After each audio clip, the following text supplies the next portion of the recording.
poderoso que está en medio de nosotros, y a Él sea la gloria y la honra por los siglos de los siglos. Así es que en esta noche vamos a pedirle a nuestra hermana Ángela, por favor, de que ella haga una oración breve para comenzar el estudio bíblico, y bueno, y luego pasaremos inmediatamente a hablar acerca del tema de hoy.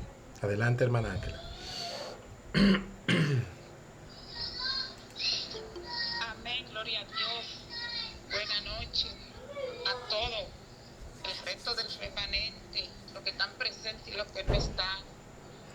Padre, le damos la gracia, la bienvenida y el invitado de honor a esta reunión, Señor.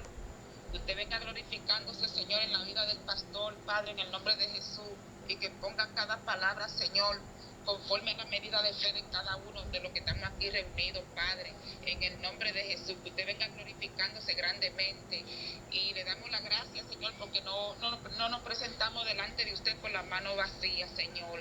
Gracias, Señor, por todo cuanto usted ha hecho en cada uno de nosotros y lo que continuará haciendo, porque la obra avanza y la obra continúa, Señor. Su obra extraña continúa en medio nuestro, en el nombre de Jesús. Que usted, Señor, sea glorificado en todo en cuanto hagamos, Señor, para la gloria y honra de su santo nombre. Señor, bendíganos grandemente y bendiga, Señor, a cada hermano que están y a los que no están, Señor. A usted la gloria, a usted la honra, Señor. Y sometemos nuestra mente, Padre, a su obediencia, con una mente y un corazón preparado para escuchar, Señor, su palabra, Señor. Que todo en cuanto venga dirigido por su Santo Espíritu, direccionado, Señor, por su Santo Espíritu, y que caiga en buena tierra, Señor. Que no salgamos como entremos, sino que salgamos más renovados, Padre, por usted. A usted la gloria, a usted la honra. A usted la gloria, a usted la honra, que usted se glorifique grandemente. En el nombre de Jesús, amén. Gloria a Dios. Amén, damos gracias al Señor y a Ángela también, que nos permitió así como entrar en, en esto que estamos en el asunto de esto. Voy a compartir de una vez para que usted tenga ahí las citas bíblicas que vamos a ver esta noche. Mire, esta noche vamos a hablar del rapto. El rapto de la iglesia, rapto que mucha gente tiene idea de que a veces es como un rapto secreto, que no va a ocurrir cuando nosotros lo sepamos o lo esperamos, sino que va a haber un de repente. Y entonces es en ese momento en el que queremos ver qué bíblico es el rapto, qué tan secreto puede ser, qué dice la Biblia y qué dijo Jesús. Vamos a ver a Jesús hablar acerca de esto, vamos a ver a Pablo también hablando acerca de esto, pero creo que uno de los puntos más importantes es en el ver el hecho de que Jesús es el que habla acerca de este rapto que nosotros entonces queremos compartir en esta noche. Pues fíjese, aquí vamos a ver el rapto de la iglesia y la segunda venida del Señor. ¿Qué son entonces para nosotros? ¿Son dos eventos totalmente diferentes o es uno solo? Y ahí es que ha habido corrientes en el cual nosotros queremos hoy hablar acerca de esto y dejarles saber y declarar cuál ha sido lo que ha ocurrido y por qué, que todo tiene su historia. Entonces lo veremos de esta forma. Mire, mucha gente habla de un rapto antes de la tribulación, y ahí es que creo que comienzan los problemas acerca de lo que es el rapto, acerca de lo que es, si es secreto, si va a ocurrir antes de la tribulación o después. Es importante que nosotros sepamos algo acerca de esto y qué dice la Biblia entonces al respecto de esto. La Biblia habla solamente de dos venidas. La primera venida es cuando Jesús viene como Mesías, que viene como el Salvador, viene y nace como un niño a través de María, nace y ocurre un sinnúmero de eventos que usted ya conoce. Ahí el Señor viene y es como el Mesías. Esta es la primera venida de Jesucristo. La segunda venida es cuando Él venga como Rey y como Señor, que va a venir entonces por cada uno de nosotros, los que hemos creído en el Señor. La Biblia no habla de más de dos venidas acerca de Cristo.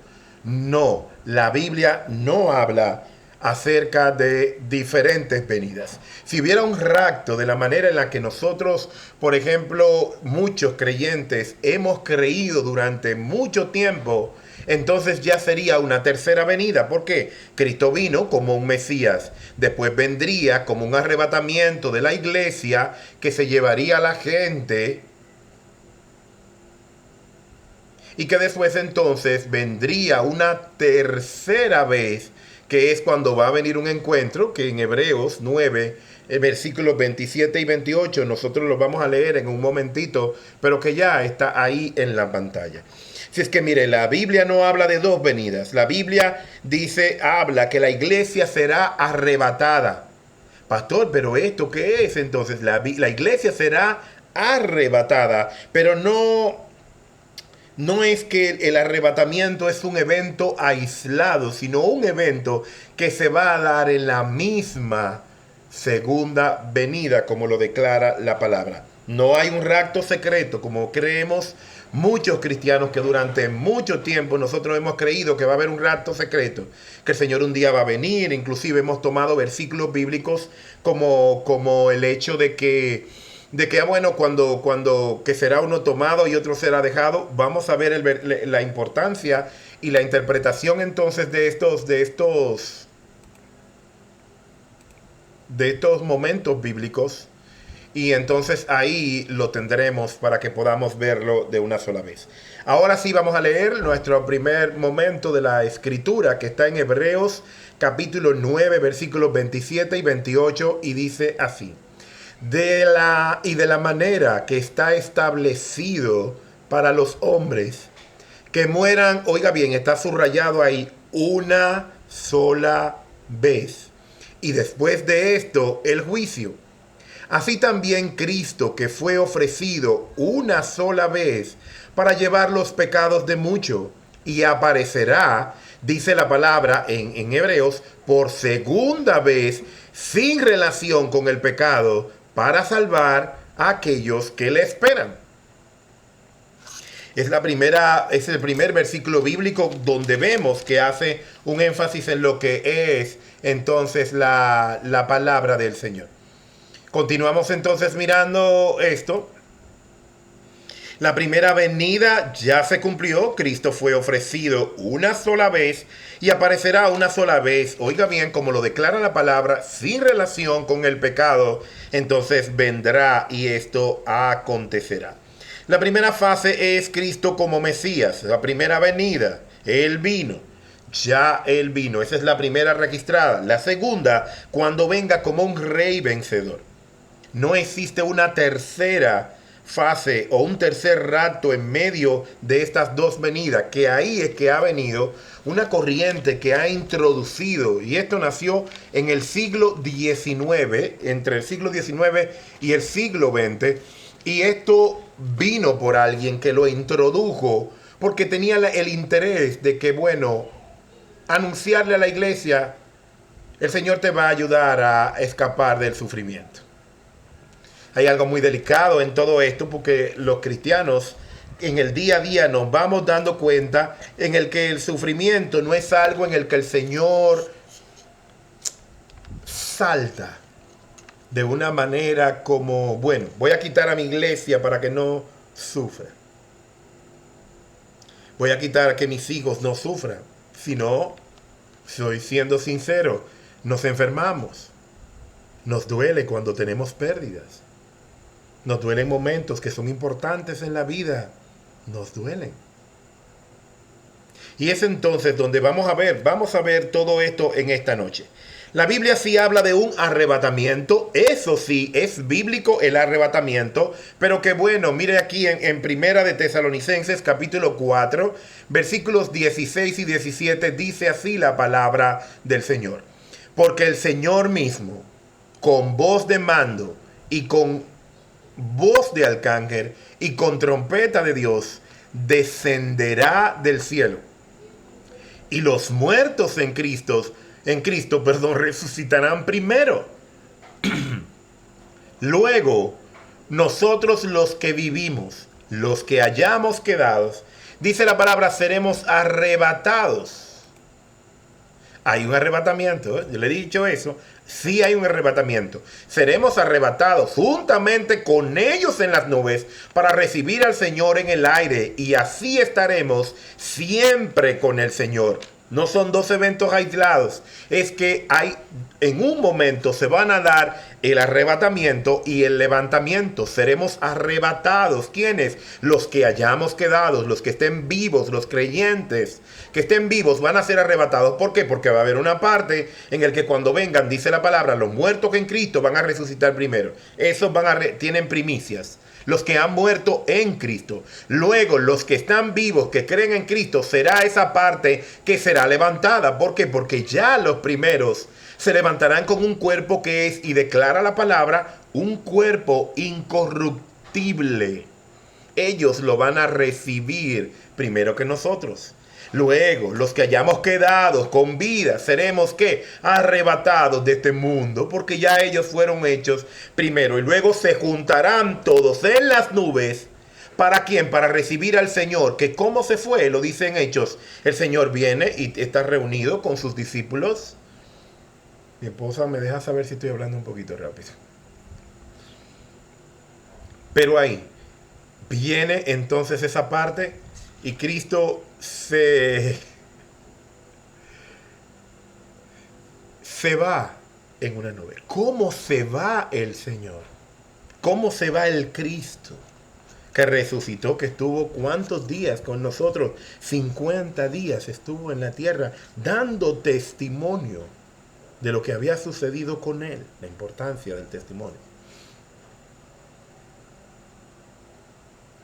Dice, ustedes vieron cómo él se fue. Así él vendrá. Si abriera un rapto secreto,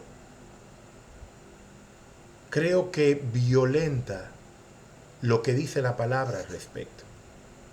Si habría un rapto, todavía hay muchísimas razones para eso. Ojalá que nos dé el tiempo para que usted vea las bases bíblicas de que el rapto no será secreto. Y cómo usted se va a dar cuenta, cómo lo declara la palabra, que nos daremos cuenta de las cosas que van a ocurrir. Y la gente va a saber que el Señor va a venir. Nosotros no sabemos el día y la hora, pero hay señales que Dios ha dejado entonces que van a ocurrir. ¿Cuándo será esto? Mire, existe un proceso. Se fue. En Hechos 1, del 9 al 11 declara, y habiendo dicho estas cosas, Cristo, hablando con sus discípulos, viéndolo ellos, sus discípulos, fue alzado y le recibió en una nube que le ocultó de los ojos. ¿De quién? De los discípulos que estaban ahí, reunidos con él en el momento donde él está en el monte.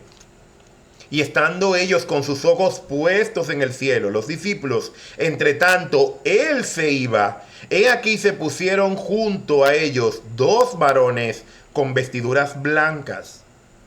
El versículo 11 dice, y los cuales también les dijeron, varones Galileo, ¿por qué estáis mirando al cielo?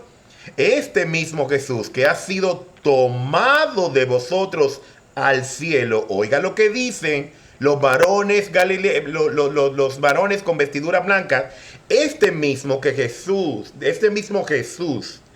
que ha sido tomado de vosotros al cielo, así vendrá como le habéis visto ir al cielo. ¿Dónde cabe ahí una venida del Señor que no sea esta que se está hablando? ¿Por qué habría una venida secreta que no la sustenta la palabra? Y que la vamos a ver en boca de Jesús en los evangelios. Un momentito más adelante. Déjenme ver para que me pueda dar el tiempo. El cielo recibe a Cristo en una nube. Y dice, ese mismo que ustedes han visto, que ha sido tomado del cielo, va a venir en una nube así mismo como ustedes le vieron. Él va a venir así mismito. ¿Cómo vendrá? En Hechos 1.11 declara esto. Hechos 1.11 y 1 de Tesalonicenses 4, de 16 al 17. Porque el Señor mismo dice, con voz de mando y con trompeta, con voz de arcángel y con trompeta de Dios descenderá del cielo. y los muertos en Cristo resucitarán primero. Luego nosotros, los que vivimos, ya hemos quedado, ya eso lo leímos, usted lo sabe ahí. Jesús vivió así. Y su segunda venida después de la tribulación, el mismo está en Mateo capítulo 24, versículos 29 al 31. Mire lo que dice la palabra en este sentido. La venida del Hijo del Hombre. Inmediatamente después de la tribulación,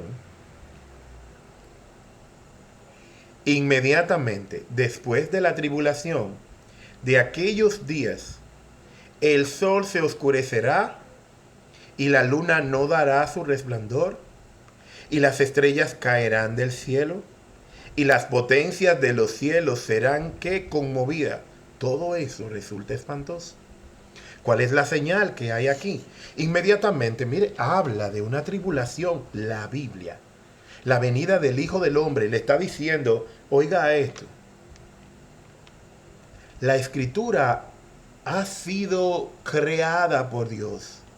Es para sustentar a los que creen en el Señor, a los que la leen, a los que la guardan, a los que la meditan,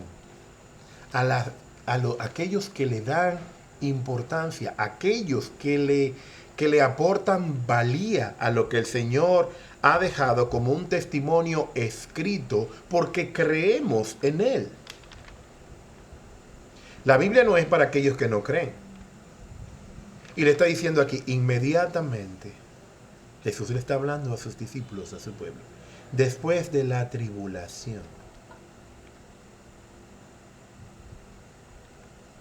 ¿Cuál tribulación? La de aquellos días, como cuáles el sol se oscurecerá. Usted sabe que si el sol se oscurece, el frío nos va a golpear bien fuerte. Nos golpeará muy fuerte. Pero esto es una cosa, el sol no va a dar su luz. Tendremos una oscuridad total en el globo terráqueo. No habrá día y noche, el sol no va a estar.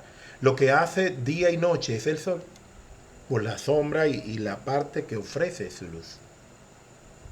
Pero aparte de que no va a dar la luz el sol, dice la palabra, la luna entonces no dará su resplandor. ¿Por qué? Porque la luna lo que hace es que refleja y devuelve la luz del sol. Entonces el sol se va a oscurecer, dice la palabra, y la luna no va a dar su resplandor, y las estrellas caerán del cielo. En medio de una oscuridad, también tendremos que cosas cayendo del cielo. Creo que eso es algo espantoso. Pero no solamente eso, y las potencias de los cielos serán conmovidas. ¿A cuántos de nosotros nos asustan los truenos, los relámpagos y todo ese tipo de cosas? Imagínese usted. Eso no es un día agradable. Pero está hablando es después de una tribulación. Entonces aparecerá la señal del Hijo del Hombre. No hay nada oscuro aquí. Dios no trabaja en oscuridad. Es claro en las cosas. Entonces, cuando hayan ocurrido esta cosa, cuando usted sepa que el sol está oscuro y que la luna no dio su resplandor, usted se va a dar cuenta que las estrellas se van a caer del cielo y que las potencias no es nada secreto. Aquí no hay un misterio. El Señor no trabaja con misterios de esta forma. Entonces aparecerá la señal del Hijo del Hombre en el cielo, y entonces lamentarán todas las tribus de la tierra y verán. No es oculto para nadie. El rapto hace una propuesta que eso todo oculto. Nos vamos a caer y nos vamos a sorprender y se van a quedar solos. Mire, yo duré mucho tiempo con miedo con eso. Hasta estos días que me encontré, gloria a Dios. Y pero no, ¿cuál es el temor? Mire, yo sentía mucho miedo porque decía, pero mi esposo y yo somos cristianos. Y si los dos estamos durmiendo en una cama, uno de los dos, el que sea más cristiano, el que se va a ir y el otro se va a quedar. Mire, yo le he dado gracias a Dios que en su misericordia dice, mire, podemos estar toditos juntos, los cuatro juntos, y el que sea de salvación, se va, no importa, porque no es lo que quiere dejar dicho la escritura. Lo vamos a ver, ojalá que veáis, Dios mío, 8:28, pero vamos a seguir aquí. Entonces, mire, dice así: y entonces lamentarán las tribus de la tierra y verán al Hijo de Dios viniendo en una nube. ¿De dónde esa nube? Del cielo, con poder y con gloria. El 31, perdón, dice: y enviará sus ángeles con voz de trompeta y juntarán a los escogidos de los 4 vientos, norte, sur, este y oeste, desde un extremo del cielo hasta el otro. Eso te habla de un arrebatamiento. En el momento en el que envíen a los ángeles con voz de trompeta a juntar, nosotros seremos juntados por ángeles. Ay, santo, usted se imagina aquel día. Usted sabe lo glorioso que sea, que ya usted no tenga que pagar luz, que bregar con gente. Mire, esto no es fácil. Detalles importantes. Primero, en el mundo se va a vivir una, ¿qué? Tribulación, de la cual nos está hablando aquí. Lo voy a poner un poquito aquí. Después de la tribulación. Esa tribulación, bíblicamente hablando, tiene un tiempo de 7 años. Mateo lo explica ahí. El sol se oscurecerá y la luna no dará su resplandor. Las estrellas, bueno, ya le dije eso. La segunda venida de Cristo será visible, espantosa, estremecedora, horrorosa para los que no conocen a Cristo. Usted va a estar avanzando en un solo pie y dice: pero estas son las señales que habla Mateo. El sol se oscureció, la luna también, las estrellas caen del cielo, y oiga cómo son las potencias de los cielos, mientras muchos que están en espanto. ¿Usted sabe por qué? Porque ya no habrá tiempo de arrepentirse. Segunda de Tesalonicenses 2, del 1 al 3, miren lo que dice la palabra al respecto. Pero con respecto a la venida de nuestro Señor Jesucristo. Y dice así: y nuestra reunión con Él. Hay una reunión. Un arrebatamiento te sugiere en el que, ¿para dónde tú vas entonces? No hay una reunión, tú te levantaste y te fuiste. Os rogamos, hermanos, que no os dejéis mover fácilmente de vuestro modo de pensar. Una advertencia, nos dice Tesalonicenses. No se dejen mover de su modo de pensar. Pero yo le voy a dar cuenta cómo hemos sido afectados con el modo de pensar en cuanto a una segunda venida, que es el rapto, para que usted vea que no es bíblico. No se dejen mover fácilmente de nuestro modo de pensar, ni conturbéis, ni por espíritu, ni por palabra, ni por carta, como fuera nuestra, en el sentido que el día del Señor está cerca. Nadie os engañe de ninguna manera, iglesia. Por eso tenemos que conocer la palabra, pedirle al Señor que tenga misericordia, elija un lugar donde se explique la palabra de una manera natural, pero tenga una conciencia, un buen juicio. Me encanta algo que se ha propuesto en la universidad donde estoy estudiando ahora. Sean críticos. Ellos nos ponen la palabra. Y ellos dicen: aquí hay un texto. Y ellos nos empiezan a decir: comiencen a hacerle preguntas al texto, a dudar del texto, a buscarle la raíz cuadrada al texto. Comienza a tener un pensamiento. Hay una persona que justamente me gusta consumir lo que produce, porque yo le digo: tú me ayudas a tener una manera crítica que es necesaria. ¿Por qué? Porque yo tengo que fijarme de la palabra, de los puntos claves en los cuales yo necesito montar o necesito desmontar para yo creer una palabra de verdad. Sigo hablando para que me pueda dar el tiempo en todo esto. Mire lo que dice: que nadie los venga a ustedes a engañar. ¿Usted sabe por qué? Siempre ha habido engañadores. Siempre ha venido gente que ha querido. Eso no es, mire, muchas veces nosotros hemos pensado, bueno, mira, hay burladores y cosas así. Claro que lo hemos enfrentado porque hemos abrazado la cruz. Y puede haber que en otro camino, en otro lugar, nosotros tengamos también que enfrentar a burladores, pero nosotros tenemos que tener esa palabra y que nadie nos venga a engañar, a vendernos. Yo decía, no, yo no creo lo que tú vienes ahora y tú me estás pintando. Mire, ahora es necesario que usted ore. Una de las naturalezas del canal es ahí. Yo siempre vivo poniendo puntos, así como puntos importantes del suicidio, de la depresión, del matrimonio, del divorcio, todos esos tipos de artículos yo lo voy poniendo. Y usted sabe que a veces lo leo y se lo grabo porque la mayoría de las personas tal vez si tienen dificultad, pero lo pueden escuchar, pero a veces saco tiempo para eso, para leerle artículos, para que usted lo pueda escuchar y pueda ser instruido en una palabra que yo les digo a ustedes, y se lo he dicho abiertamente, examinen. Por eso yo estoy haciendo un folleto, no lo pude pasar, pero le estoy dando un folleto porque este tema lo estoy grabando, pero para que usted se quede con él y con todas estas citas bíblicas, yo se las voy a pasar como un folleto para que sea usted quien se siente tranquilamente cuando usted pueda y analice lo que su pastor le está diciendo.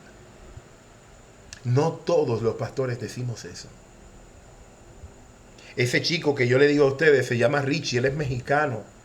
Él me encanta porque él es esa parte que me encanta porque le da un giro a las cosas. Me gusta dar un giro. Bueno, es bueno ver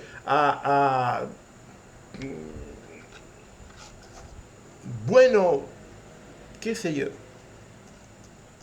Hay algo así, como que no suena muy bien, pero todos nos ponemos de este lado, por ejemplo, para juzgar a Judas. Pero ¿quién se pone del otro lado de Judas? Que pudo ser y fue engañado.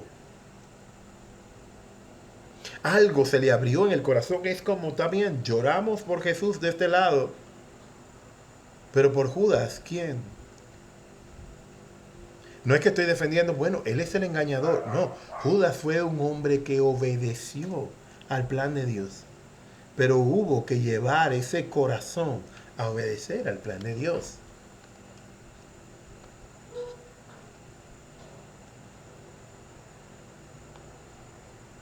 ¿Cómo se sintió aquella mujer que le dijo, mira, yo no estoy aquí para quitarle la comida a mis hijos, a los míos, y dárselo a ustedes que son unos perrillos? Ella se sintió mal, pero se defendió y le dijo, está bien, tú tienes razón, pero los perros tienen derecho.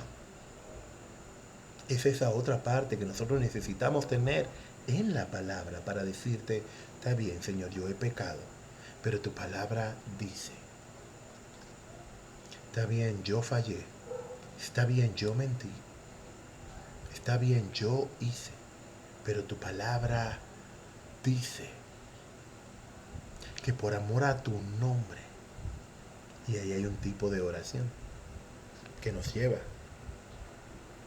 Pablo une la segunda venida de Cristo y nuestra reunión con Él. Cristo no vendrá antes de la apostasía. Dice la palabra, no van a venir antes de la apostasía. Mateo 24, 29. Está bien, está aquí. Mateo 24, 29. Miren que dice así la palabra del Señor. E inmediatamente, después de la tribulación de aquellos días, el sol y la luna, usted sabe que se van a oscurecer, y ahí está. Otro versículo bíblico, Cristo no vendrá sin que antes venga, ¿qué? El anticristo. Cristo no va a venir antes que eso. Tiene que manifestarse primero, como lo declara la palabra, el hombre de pecado, que es el anticristo. ¿Y qué dice entonces así? ¿Qué dice Juan, después del 3 al 4? La iglesia primitiva nunca enseñó que rapto secreto previo a lo que era la venida de Cristo. Nunca lo enseñó. La iglesia primitiva no. Mire, yo estoy dando historia historia de la iglesia es algo muy complejo, la historia de la iglesia, porque mire, la fe se ha visto amenazada de una manera tan poderosa. La fe ha tenido que pelear entre obispos, cardenales, presidentes, reyes, primeros ministros, guerras de intereses, pero muy poderosas. Y que Apolinario, y que con puntos de vista donde la mujer era que denigrada, otros donde mire, y hasta mandaban a matar. La clase anterior que nosotros dimos de historia de la iglesia fue como en serio. Y lo que el profesor nos manda es hacer un análisis crítico. Y hacía un análisis entonces yo de decir, está bien, mira cuántos puntos ha tenido que la iglesia que vencer. Ay, pastor, que hoy bregamos con el internet y con que la cosa que los muchachos, mire, antes era peor. Porque antes, si usted era declarado hereje, a usted lo mataban. Ahora por lo menos que a usted le respetan la vida.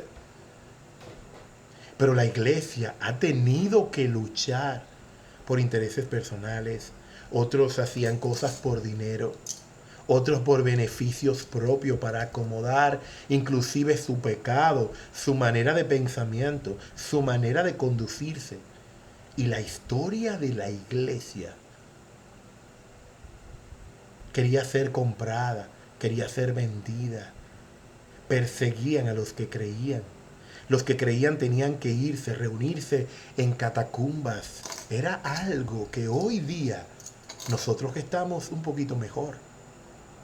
Tenemos lucha, claro. Ahora nuestras luchas son mucho más poderosas porque antes tenían nombre. Hoy muchas veces son espíritus que nosotros tenemos que pelear y que lidiar con ellos y que no le conocemos en ninguna manera. Pero sigo hablando para que nos pueda dar el tiempo porque es mucho material. Aquí está entonces esto, mire, ya le expliqué el asunto de la iglesia, de que Cristo no vendrá así como con una manera. La iglesia primitiva nunca enseñó un rapto secreto previo a la venida de Cristo. ¿Cuántas iglesias, oiga bien, han venido para hacerle algo? Primero fue la iglesia primitiva, esa iglesia que nació, que fue perseguida en algún momento, que usted conoce a Pablo como perseguidor de la iglesia, que eran muertos. Era un montón de cosas ahí, esa iglesia primitiva. Luego pasa la iglesia católica romana, que es así de las iglesias también más viejas. La iglesia tampoco enseña de un rapto. La iglesia católica romana no enseña. La iglesia primitiva nunca enseñó que había un rapto. Hay un arrebatamiento, pero en el mismo momento de la segunda venida, no un rapto aislado. La iglesia ortodoxa rusa, una iglesia que peleó a sangre, a dinero, a muerte, la fe para poder ejercerla.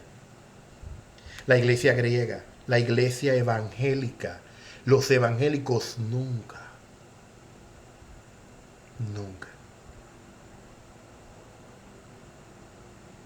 Hasta el siglo XIX.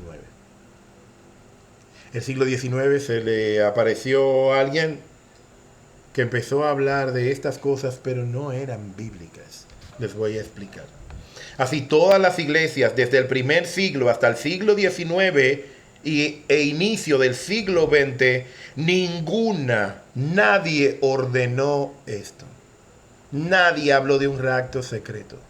Nunca apareció en la Biblia, nunca nadie habló que hay un rapto. Así es que usted tranquilo con esto. Es a final del siglo XIX y principio del XX en el que nace alguien. Pero fíjese, por ejemplo, los que somos protestantes, hay algo importante. Martín Lutero nunca habló de un rapto. En la Reforma Protestante nunca se habló. Juan Calvino nunca habló de rapto, porque no están en la Escritura. John Wesley, el padre del metodismo. Juan Wycliffe tampoco. Los padres reformadores de la iglesia, ninguno hablan de esto. ¿Cuándo nace y de dónde surge entonces esta doctrina del rapto antes de la tribulación? Oiga bien, ¿de dónde surge esta doctrina, el rapto antes de la tribulación? La iglesia primitiva nunca enseñó el rapto previo. Ninguna iglesia enseña que hay un rapto secreto ante la segunda venida de Cristo. Sí hay una corriente evangélica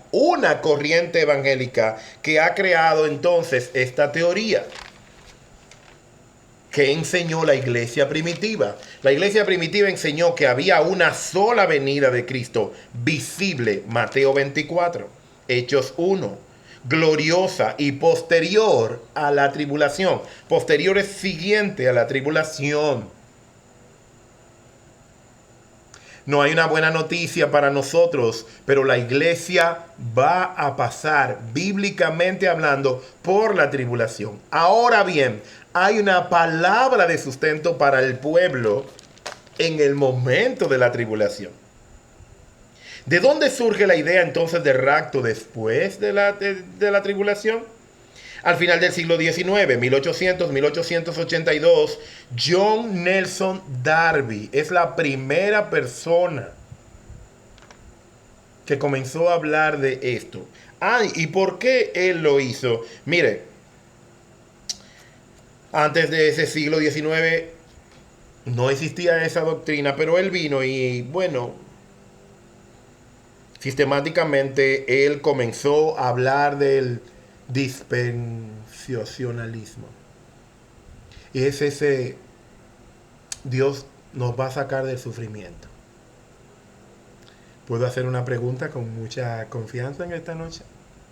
¿Cuántos de nosotros los cristianos, los que tenemos un poco más de experiencia tal vez que otros, nos damos cuenta que nosotros participamos de los sufrimientos de este mundo? Nos duelen cuando nuestros seres queridos parten.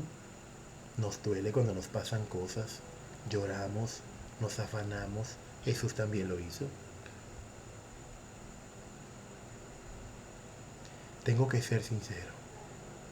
Pasamos por sufrimiento. ¿Cuánto lo hemos sufrido? Y damos materia en la universidad de la vida. Aflicción 1, aflicción 2, aflicción 3, aflicción 4, aflicción 029. Ay, santo. Así de simple. Si el Señor nos sacara para no pasar por el sufrimiento, ¿por qué el Creador no sacó a su propio Hijo? Y le dijo: Padre, miren el Getsemaní, si es posible, pase de mí esta copa. Digo: ay, sí, porque yo estoy, para que podamos entender el sufrimiento, yo estoy para que mi pueblo no sufra.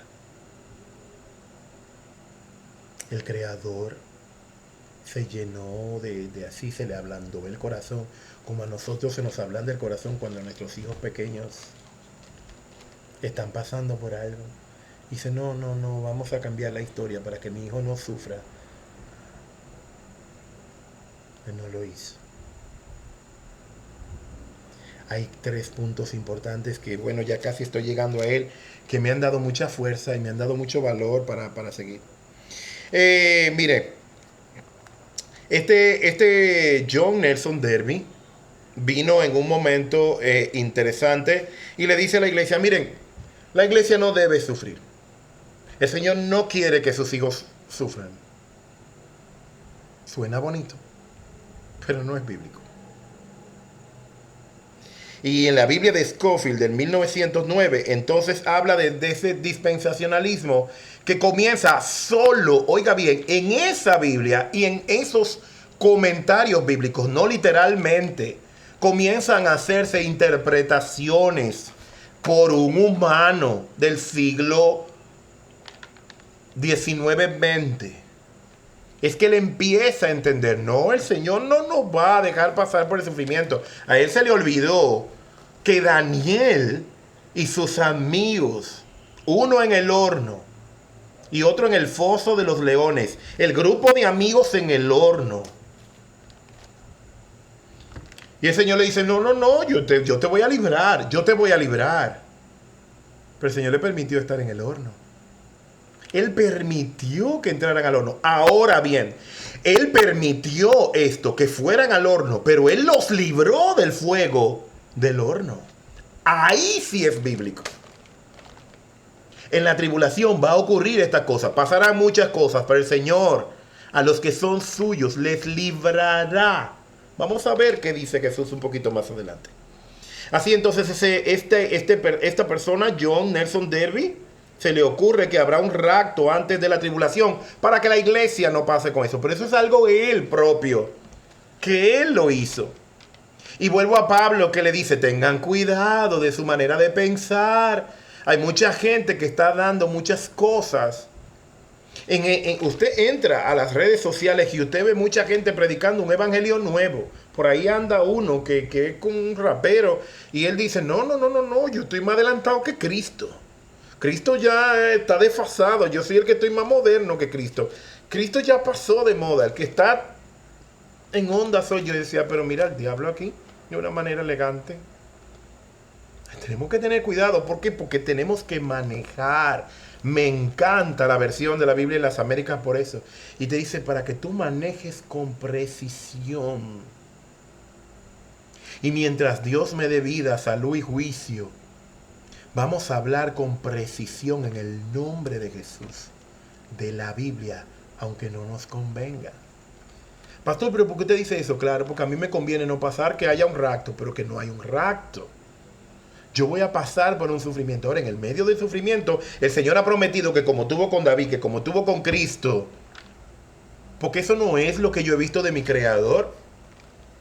Pasamos por el sufrimiento. Pues viejo, mira, es duro, pero tienes que pasar por la muerte. Yo te voy a resucitar. Y él lo sabía que sí. Y le dijo, mire, pase de mí esta copa. Se manifestó la carne. ¿Cómo oramos? Padre, líbranos del sufrimiento y del dolor y de la prueba. ¿Oramos? Miren, por ejemplo, nosotros estamos saliendo de una prueba con los 4. ¿Quién sustentaba a quién? Y los que vinieron de fuera también para brindarnos su ayuda también cayeron. Pero el Señor nos libró. No nos morimos, no se quedó ahí. Cada vez que mire por la mañana que yo estoy en mi momento personal, cada vez que por la mañana yo voy caminando, que yo puedo caminar, que yo puedo hablar con la energía con la que yo estoy hablando, yo tengo que decir que Dios existe. Porque yo voy a donde mi médico y él me dice, pero ¿cómo es que tú lo haces? Si es que yo no lo sé. ¿Cómo yo puedo caminar 10 kilómetros cuando yo lo que podía era caminar 10 minutos? 10 minutos nada más. Y yo camino 10 kilómetros. Yo me bebo los medicamentos. Y eso es una cosa que usted no se va a dar cuenta aunque yo se lo diga. Lo que sucede cuando yo me bebo un medicamento. Y yo le doy gracias al Señor y decía, gracias porque tú me estás proveyendo para el medicamento. Pero si tú me has provisto para el medicamento, ¿qué es lo que tú quieres que yo te vivo? ¿Qué es lo que tú quieres que yo predique tu palabra? En la condición en la que yo estoy vivo y yo estoy predicando la palabra, pues siga haciendo lo que usted tiene que hacer. Porque ese es el propósito. Cuando se cumple el propósito, entonces me sucederá como Moisés. Pasaremos página y seguiremos con lo que viene adelante. Así es el Señor. Sigo hablando, por ejemplo, ¿por qué esto así se multiplicó? ¿Por qué la gente creyó en esto? Porque promete no sufrir. Bueno, mira, esta teoría de rapto te dice, no va a haber sufrimiento. Gloria a Dios que no. Le dice, socio, mira, hay sufrimiento. No va a pasar la tribulación. Toda la Biblia hace referencia de ¿qué? De prepararnos para el día de la prueba.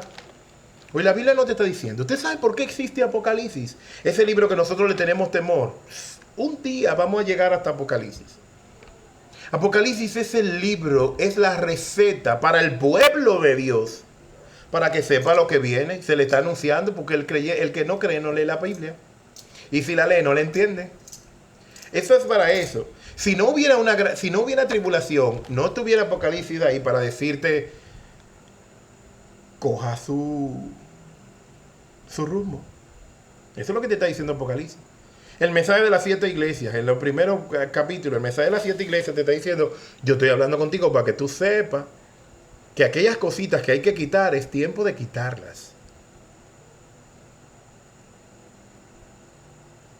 Si hubiera un rapto que no tuviéramos que pasar por la gran tribulación, ¿por qué? Es eso lo que yo quisiera que todos tengamos, una visión crítica. ¿Por qué existe Apocalipsis?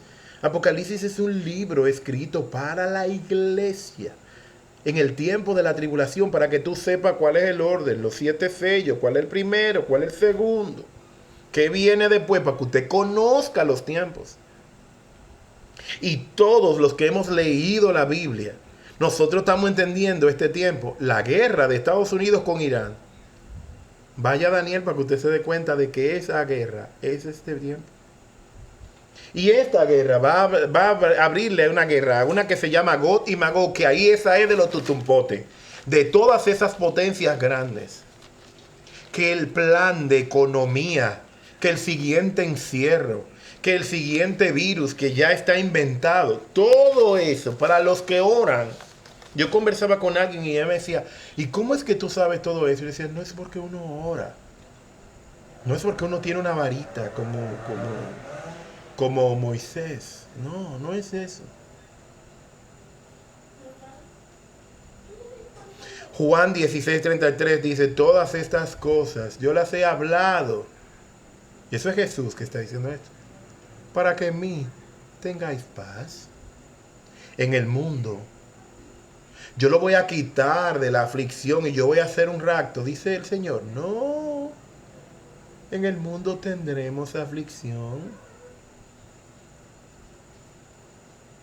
Pero te dice, pero tranquilo. ¿Usted sabe qué sucede? ¿Tú sabes por qué tú tienes que tener paz? Tú vas a tener aflicción. En el mundo tendréis aflicción. Aflicción 1, aflicción 2, aflicción 9, como usted la quiera. Pero tú tienes que confiar. ¿Tú sabes por qué? Porque yo vencí al mundo. Porque yo soy tu Dios, yo soy tu paz. Tú crees en mí, tú estás en mí.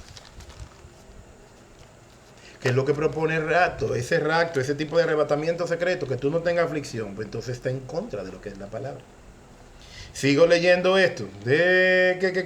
¿Por qué se hizo popular? Entonces promete escapar del sufrimiento. A la gente le gusta escapar del sufrimiento. Qué fácil es.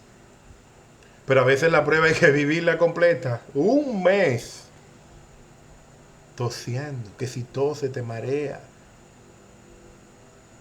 Tú ver a tu hijo pequeño caminar cojito y decir, me duele todo el cuerpo, eso parte el alma. Tú ver a tu hija ponerse tiesa, sin hablar, sin sentir, ponerse blanquita, y tú verla como si tuviera, mire, eso te tiene que tener valor y firmeza.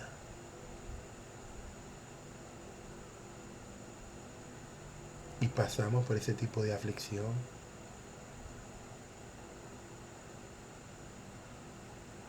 Y verlos, los que el Señor permitió que nos ayudaran, verlos también en eso. Tú dices, Padre, mire, ay santo, mire, mejor vamos a saltar de ahí.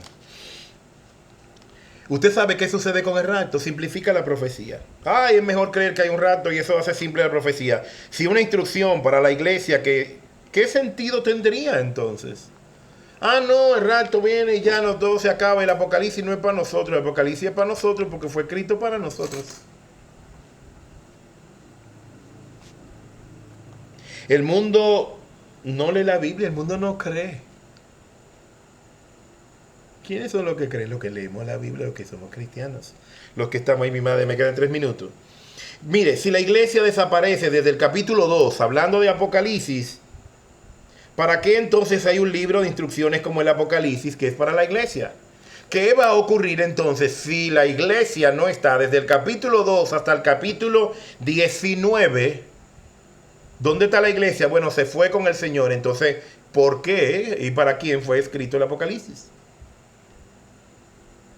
Si el resto que queda no le interesa la Biblia, se negó a la Biblia, se negó a la fe, se negó a creer en Cristo, ¿por qué entonces existiría un Apocalipsis?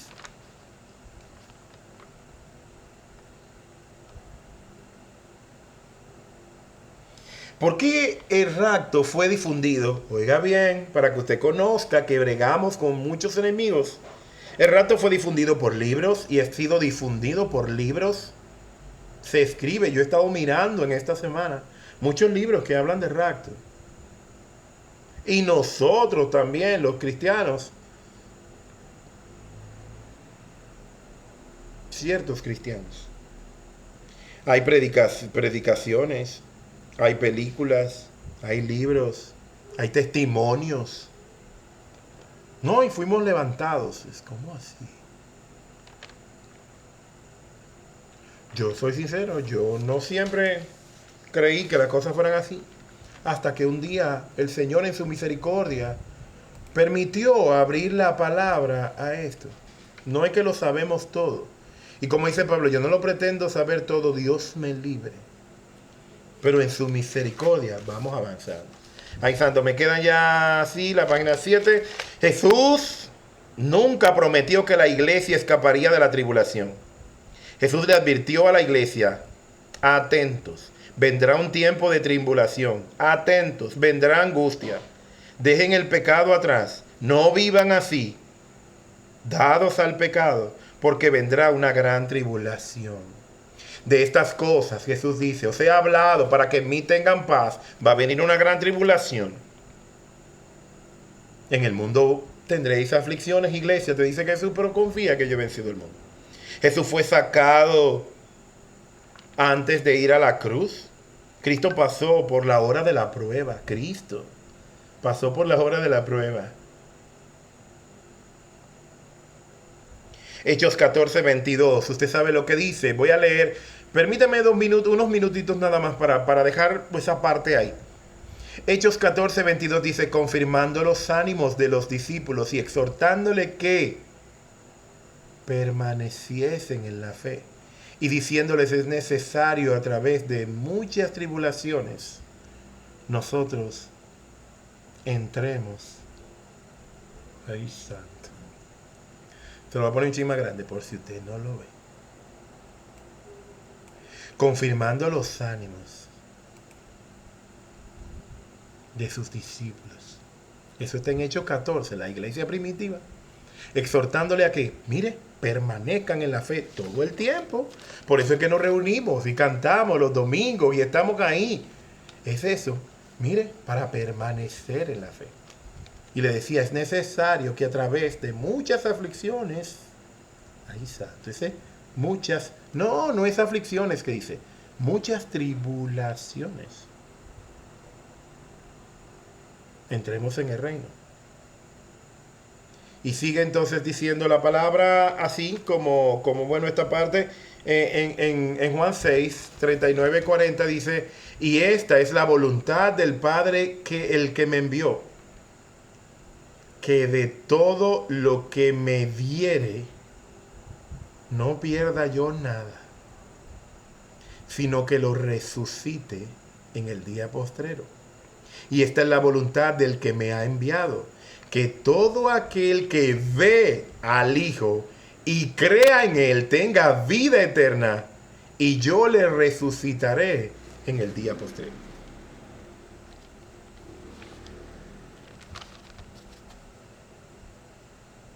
Esta es la voluntad del Padre. ¿Y quién es el Padre? El que me envió.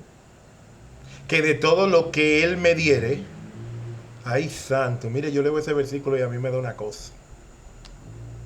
Usted no pierda, Él no pierda nada. Oiga lo que está diciendo Jesús. Es Juan, yo estoy hablando en Juan. Juan está ahí, es hablando, recitando lo que Jesús dijo. Y esta es la voluntad del Padre que me envió. Que de todo lo que Él me dé a mí, está diciendo Cristo, ¿eh? Yo estoy hablando con 14 personas, eran 14 hasta un momentito. Que de todo lo que Él me diere, yo no pierda nada. Usted no se va a perder porque pase por la tribulación, no, usted será guardado. Por cuestiones de tiempo, vamos a seguir, creo que esto debe seguirse porque es que de todo lo que Él me diera, mire, yo no pierda nada, sino que yo lo resucite. Ay, santo, en el día postrero. ¿Usted sabe cuál es el día postrero? La Biblia nos prepara para ese día postrero. Eso es lo que nos está diciendo el día postrero, el día del Señor. Ese es el día postrero. Y esta es la voluntad del que me ha enviado. ¿Cuál es la voluntad? Que todo aquel que vea al Hijo, que crea en mí, tenga vida eterna.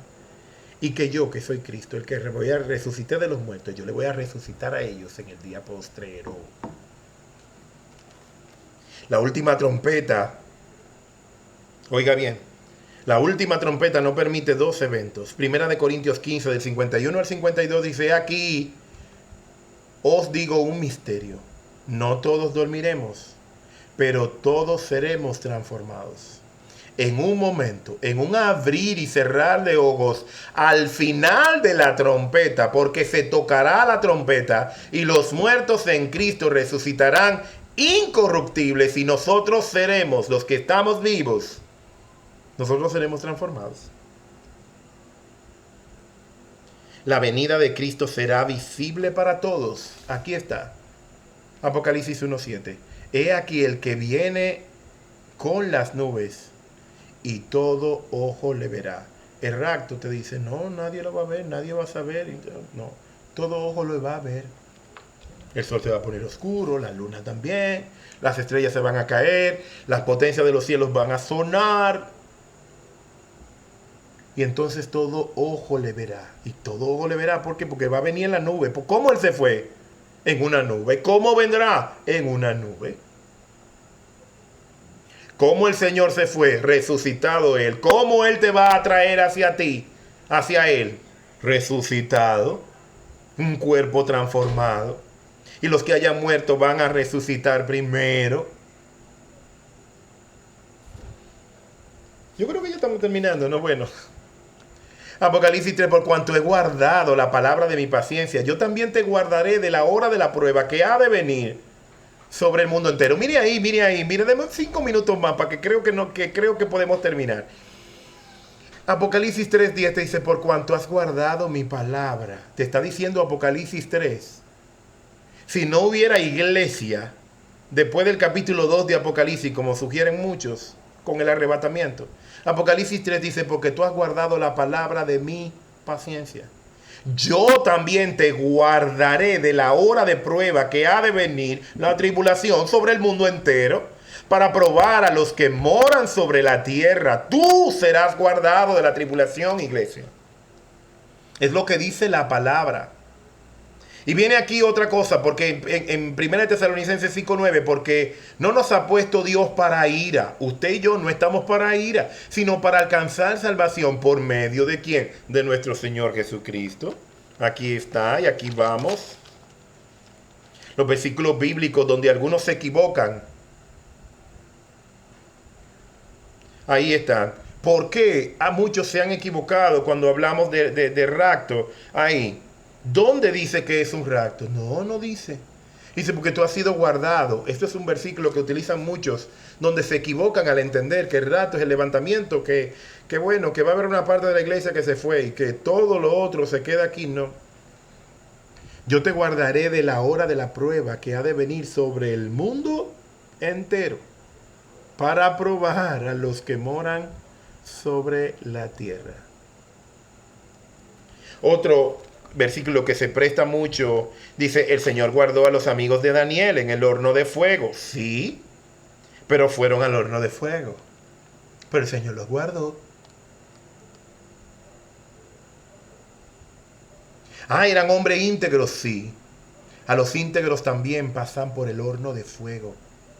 La única diferencia es que en el horno de fuego, hay gloria a Dios, no se queman los que guardan su palabra. No se queman. Daniel fue al foso de los leones, pero Daniel propuso en su corazón no contaminarse. Era un chico íntegro, sí. El Señor no lo sabía, sí. Pero el Señor le permitió ir al foso de los leones. Ahora bien, la gloria de estar en el foso de los leones, ¿usted sabe qué? Que los leones no te van a comer.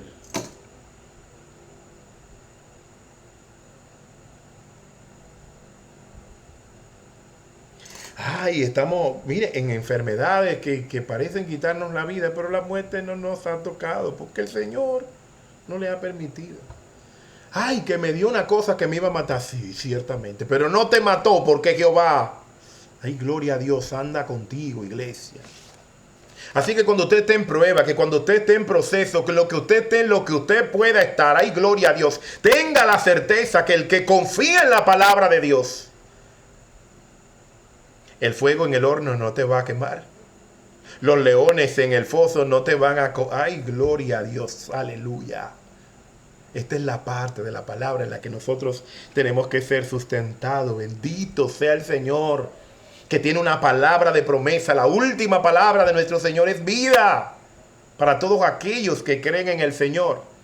Y estos tipos de versículos que hay gente que lo ha confundido, luego después de esto, ha confundido esto y ha entendido que hay un rapto. Otro que dice, porque no nos ha puesto Dios para ira, sino para alcanzar salvación por medio de Jesucristo. Claro que sí, pero Él nos defiende. Otro versículo también, velad pues en todo tiempo, para que seáis tenidos por dignos de escapar. Oiga bien, la palabra escapar, yo la tengo por aquí. La palabra escapar tiene un significado. Ay, eso no, bueno, va a ser un minuto más. La gente hace una interpretación de la palabra escapar. Aquí la tengo. La palabra escapar, oiga bien, significa preservar. No significa en el que seremos salvados, seremos sacados y el Señor va a hacer una Pascua sobre nosotros. No, la palabra escapar significa es preservar, fieles. Como había una sugerencia en el versículo anterior, permanezcan fieles. Ay, pero escapar no es que tú, ay, me libré de eso. No, estas cosas, dice así, dignos de qué? De mantenerse firmes en la fe, de todas las cosas que vendrán y de estar de pie delante del Hijo del Hombre. En Mateo 24, 40 y 41, entonces estarán dos en el campo, el uno será tomado. ¿Usted sabe qué significa eso?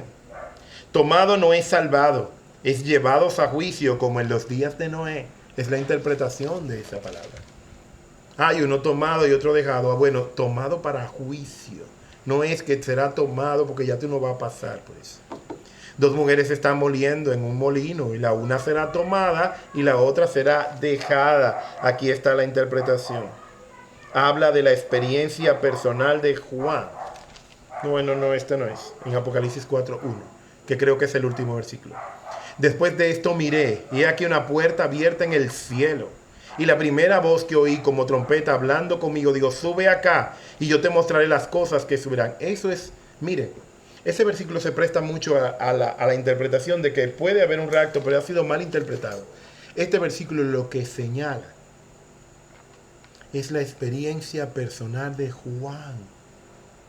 Después de esto miré, y aquí que yo en la visión, en el éxtasis que tenía, a una puerta abierta en el cielo, y la primera voz que oí como de trompeta hablando conmigo me dijo, sube acá. Pero es eso.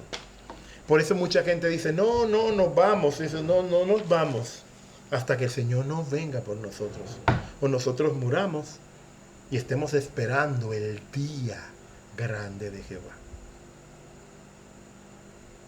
Padre, gracias por este tiempo, gracias por permitirnos de hablar tu palabra. Permite que en el corazón de tu pueblo se quede la intención tuya de que tu pueblo reciba la palabra.